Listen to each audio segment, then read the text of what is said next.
টি-20 বিশ্বকাপ শেষে দেশে ফিরেছে বাংলাদেশ জাতীয় ক্রিকেট দল। কথা বলেছে বিশ্বকাপ ব্যর্থতা নিয়েও। জানা যায় শুক্রবার সকাল 9টা 7 মিনিটে ঢাকায় পৌঁছে তারা। অবশ্য এবারে টি-20 বিশ্বকাপের শুরুটা ভালোই করেছিল বাংলাদেশ। গ্রুপ পর্বে শ্রীলঙ্কাকে রুদ্ধশ্বাস ম্যাচে হারায় টাইগাররা। এরপর সাউথ আফ্রিকার কাছে হারলেও নেদারল্যান্ডস আর নেপালের সাথে জিতে সুপার 8 নিশ্চিত করে শান্তর দল।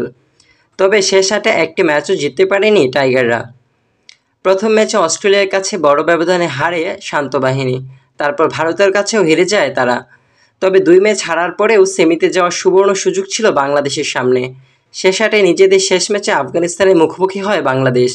তবে নাটকীয় সেই ম্যাচে হেরে যায় মাহমুদুল্লাহ সাকিবরা। এবারে টি-20 বিশ্বকাপে বাংলাদেশের বোলিং নিয়ে সাবেকরা প্রশংসা করলেও ব্যাটিং নিয়ে সমালোচনা ছিল পুরো পৃথিবী জুড়েই। ব্যাট হাতে কেউ এবারে বিশ্বকাপে জ্বলে উঠতে পারেনি। সবাইকে হতাশ করেছেন সাকিব শান্তরা। অভিজ্ঞ মাহমুদুল্লাহ রিয়াদও ছিলেন অনুজ্জ্বল।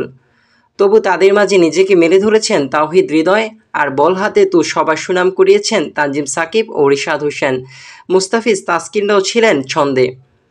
তবে সবচেয়ে বেশি সমালোচনা হয় 12.1 ওভারে আফগানিস্তানের সাথে জিতে সেমির চেষ্টা না করার কারণে। দেশে ফিরে এসব নিয়ে কথা বলেন টাইগার পেসার তাসকিন আহমেদ। বিশ্বকাপের 6 ম্যাচে 8 উইকেট নেওয়া এই পেসার বলেন, এখন আসলে যে জিনিসগুলো হয়ে গেছে আমরা সবাই ব্যথিত, হয়তো সমর্থকরাও হতাশ।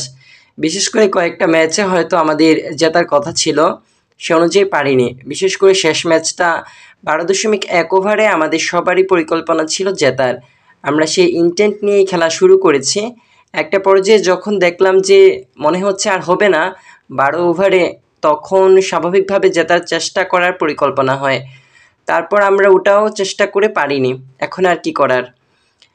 সিনিয়রদের পারফরমেন্স দলের উপর কোনো প্রভাব রেখেছে কিনা এমন প্রশ্নের জবাবে তাসকিন বলেন, দুজন সিনিয়রের ফর্মে না থাকা অবশ্যই প্রভাব ফেলেছে, কিন্তু মাঠের বাইরে প্রভাব ফেলেনি।